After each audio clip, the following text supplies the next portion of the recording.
Hello, and welcome to another ESBR news update. We are your hosts. I'm Gary Blodgett, chairman of the board. Pat Pullinen, board member. And we also have our guest, Lorien Strange, who is one of our students at ESBR today. Welcome. Thank you for having me. It's our pleasure. So first, we thought we would do some updates on some of the things that are happening as far as ESBR. And then after that, we will have a chance for Lorien to give us some input of her experience at ESBR. So Pat? I guess I can begin. I think one of the first updates is the update on our AOE application for state approval. And again, that was a process that was 19 months long, and I'm sure plenty of people have heard over those 19 months our continual updates.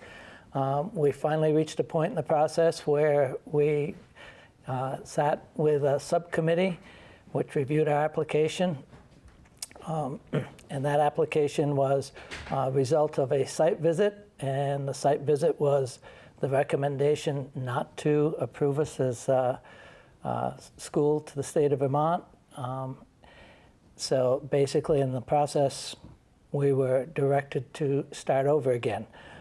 We did sit in front of a subcommittee, and they were very impressed with a lot of what we presented them. The way the actual process worked, it's kind of like getting your car inspected when you go in. If you're missing a light bulb somewhere, it's not a case of they Give you a light bulb. give you a light bulb and give you approval or stamp your application. We weren't given an opportunity to pretty much show them what we had changed, what we corrected, what they may have misidentified when they were here. So the result was basically based on a one-day visit. Nevertheless, it was a learning process, and like I mentioned, the subcommittee that we met with was impressed with a lot of the information that we did supply, which basically was a response to the AOE site visit. So we're going to move forward. Our action plan right now is to continue with the approval process.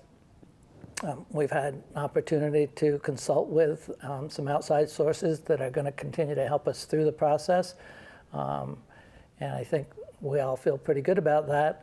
The one aspect of it that's going to make it a little bit more difficult, because we're trying to expedite the process so that we're approved for the 23-24 school year, is again raising our funds, coming up with the money as we approach that final approval process.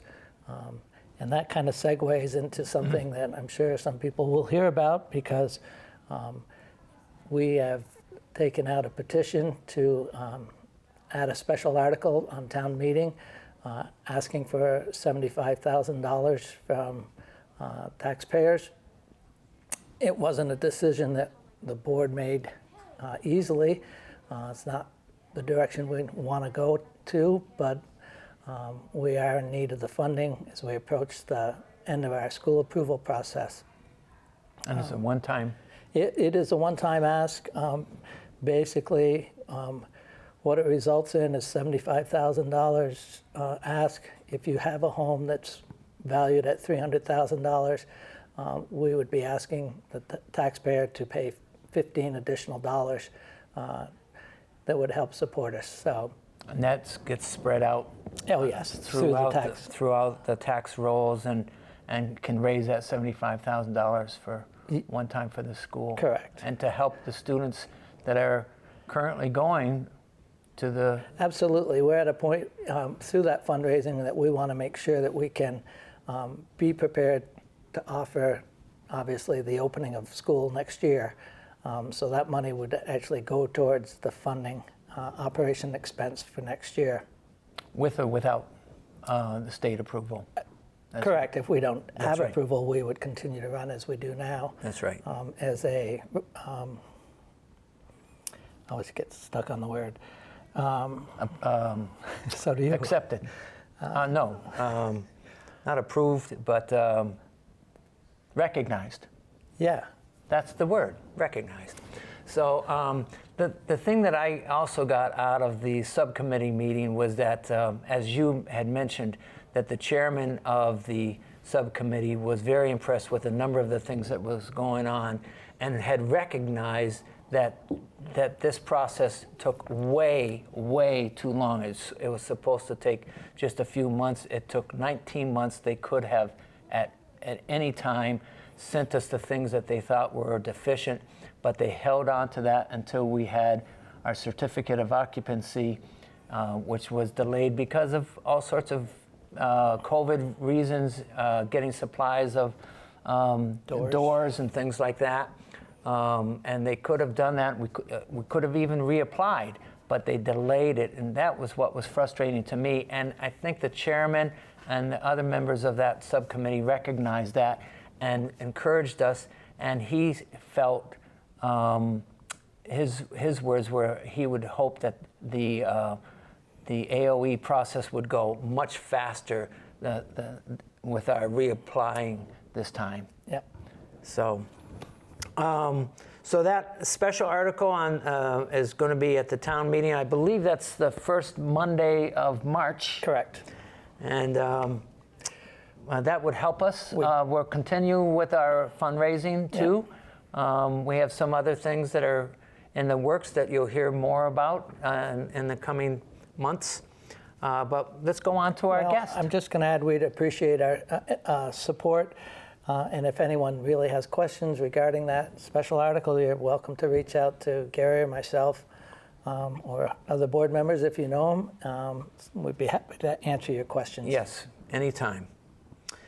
So next, we have our guest again, by the way.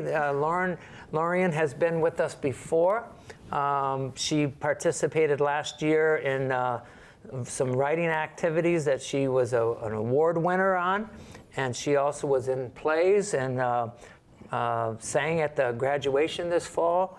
Lorien, welcome to ESBR, back to us again.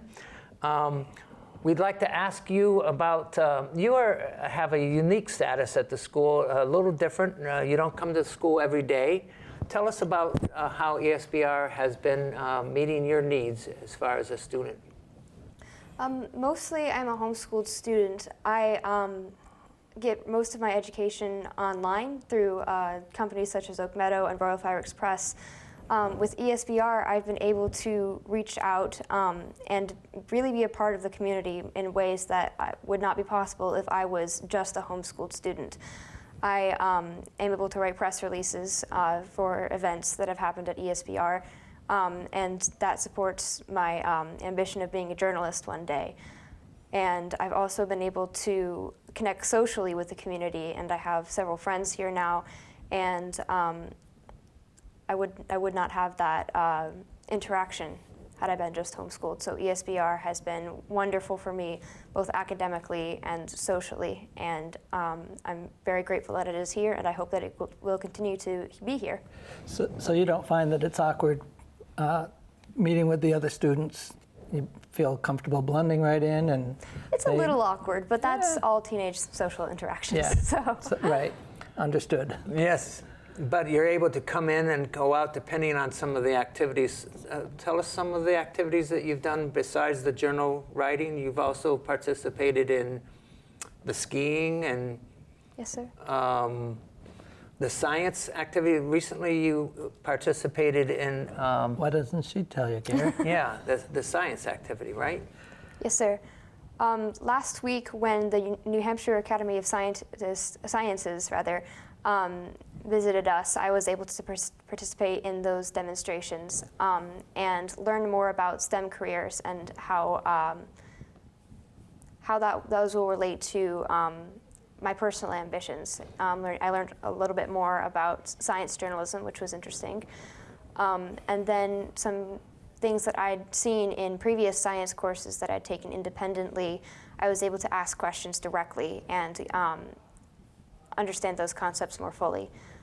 Just today, we were doing a separate science activity where we're able to work with Arduino boards, which essentially allow you to build circuitry and then do the coding involved with that.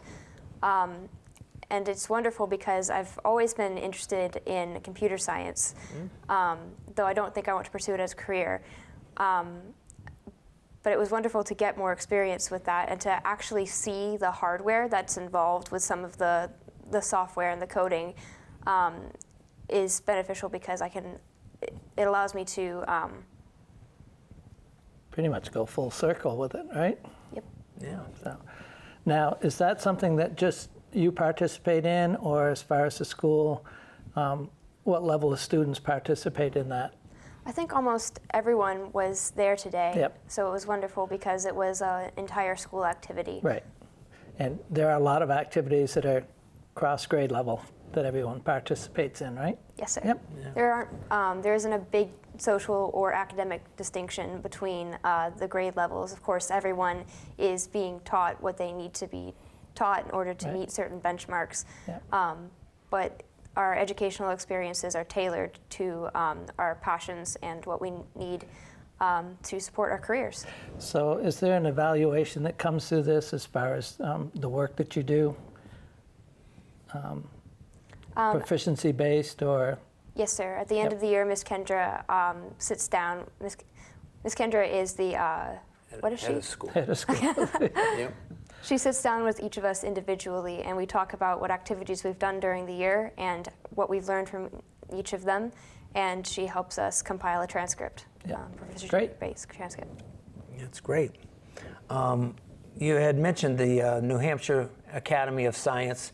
That is quite a unique opportunity for our students at ESBR, and it looks like we can talk about that in a future one, but there's some real good possibilities of learning and collaboration with this organization. Oh, without a doubt, it will benefit our students, and it's going to be a great opportunity as we learn more about it. We can talk more about it in an upcoming session. Right. So we have an open house coming that people will be able to see some of the things that are going on at ESBR, right? We are having an open house, and it actually is going to be an open invitation to the entire public. You don't have to have a student that attends here. In fact, we would love to have the public join us during that open house. An opportunity to come in and speak to the instructors that we have, speak to the students. They're going to be presenting some of their work.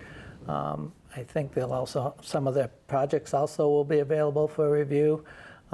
But we really would like the public to come in and get to know us and know more about us. Again, Expeditionary, the model is entirely different from traditional school setting. I think you hear it best from the students when they talk about it and tell you the experiences they've had.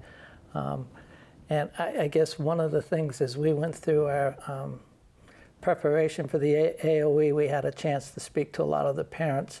And there was a pretty common theme I heard from the parents is that they heard from their students, their sons and daughters, that they really enjoyed coming to school as opposed to a lot of middle schoolers and young high school age students who can come up with any reason they can to not go to school. So it's really a compliment to Miss Kendra and the work that she does here. When you hear that students really enjoy being there and being involved. Yeah, there was a testimony actually at the State Board of Education from a number of them who spoke passionately about what the school was providing and how they could be also participating at the school themselves.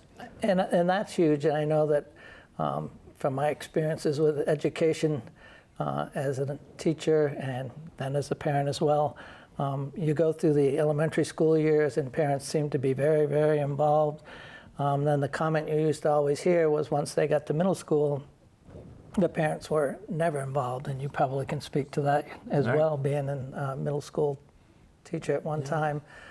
So it's a great opportunity. I think it's healthy to be able to have parents involved, and I think that's probably one of the things that makes it a success for the students. It certainly did my heart good to hear them speak about that, and the students, and Lorien, to hear you speak so highly about it too. So we hope that you will join us at our open house. There will be refreshments also, and that always brings some people too. I know it will bring me down, although I will come there anyways, because I always enjoy seeing what the students will be doing and are doing. We hope you will join us then. Yes. Great. So thank you until the next time, and thank you, Lorien, for being here. Thank you for having me. Yeah. Yep. And Pat, It's always a pleasure, Gary. it's always a pleasure. Next time for ESBR News.